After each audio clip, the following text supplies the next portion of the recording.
Mark chapter 9, the Living Bible. Jesus went on to say to his disciples, "Some of you who are standing here right now will live to see the kingdom of God arrive in great power." 6 days later, Jesus took Peter, James, and John to the top of a mountain. No one else was there. Suddenly, his face began to shine with glory, and his clothing became dazzling white, far more glorious than any earthly process could ever make it. Then Elijah and Moses appeared and began talking with Jesus. "Teacher, this is wonderful," Peter exclaimed. "We will make 3 shelters here, one for each of you." He said this just to be talking, for he didn't know what else to say, and they were all terribly frightened. But while he was still speaking these words, a cloud covered them, blotting out the sun, and a voice from the cloud said, "This is my beloved Son, listen to him." Then suddenly they looked around, and Moses and Elijah were gone, and only Jesus was with them.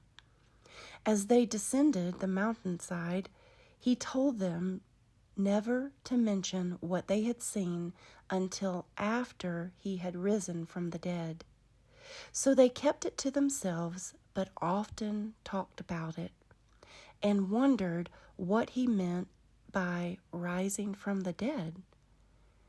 Now they began asking him about something the Jewish religious leaders often spoke of, that Elijah must return before the Messiah could come.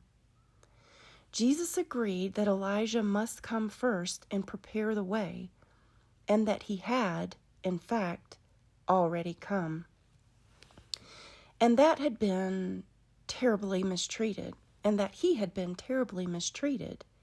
just as the prophets had predicted.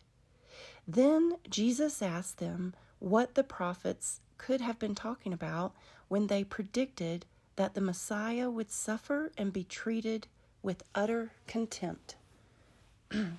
At the bottom of the mountain, they found a great crowd surrounding the other 9 disciples, and some Jewish leaders argued with them.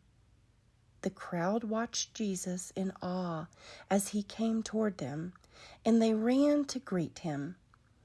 "What's all the argument about?" he asked. One of the men in the crowd spoke up and said, "Teacher, I brought my son for you to heal. He can't talk because he is possessed by a demon.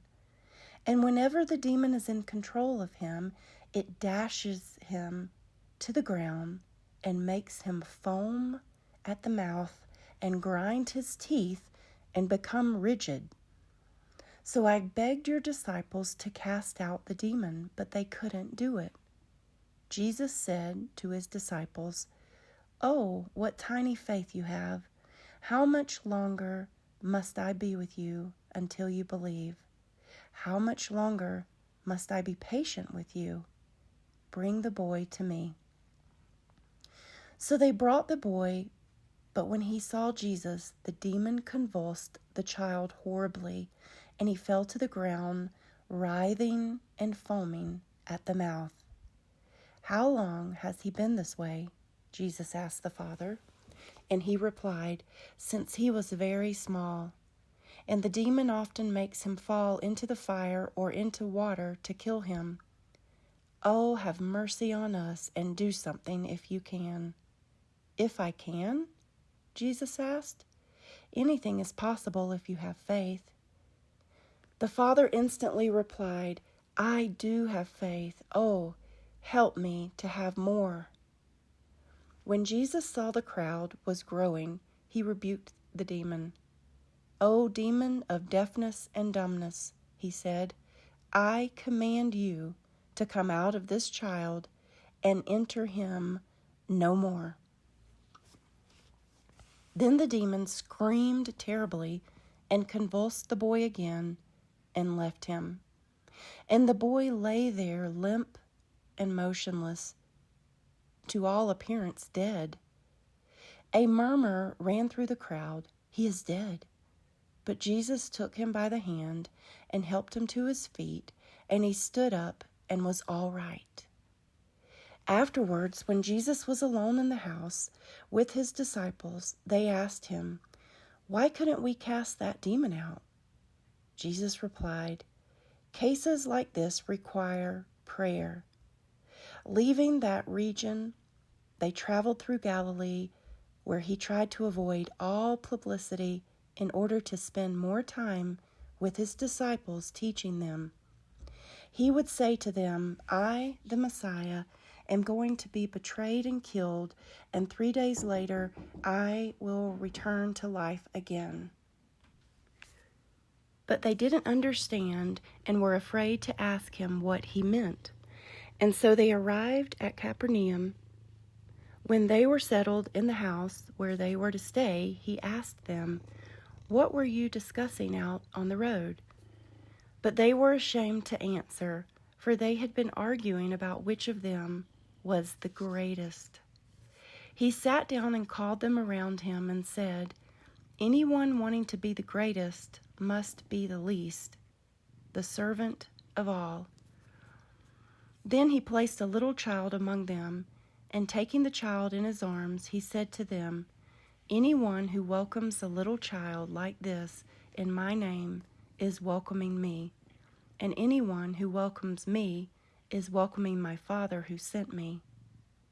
One of his disciples, John, told him one day, "Teacher, we saw a man using your name to cast out demons, but we told him not to, for he isn't one of our group." "Don't forbid him," Jesus said, "for no one doing miracles in my name will quickly turn against me. Anyone who isn't against us is for us. If anyone so much as gives you a cup of water because you are Christ, I say this solemnly, he won't lose his reward.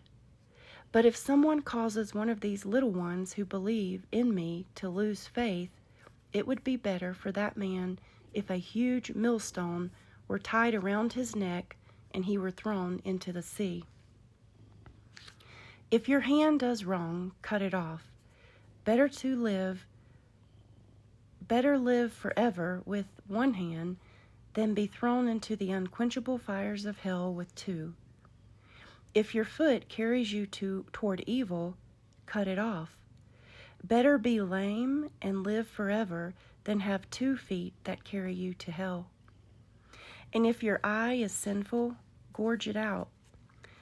Better enter the kingdom of God half blind than have 2 eyes and see the fires of hell, where the worm never dies and the fire never goes out, where all are salted with fire. Good salt is worthless if it loses its saltiness. It can't season anything. So don't lose flavor. Live in peace with each other.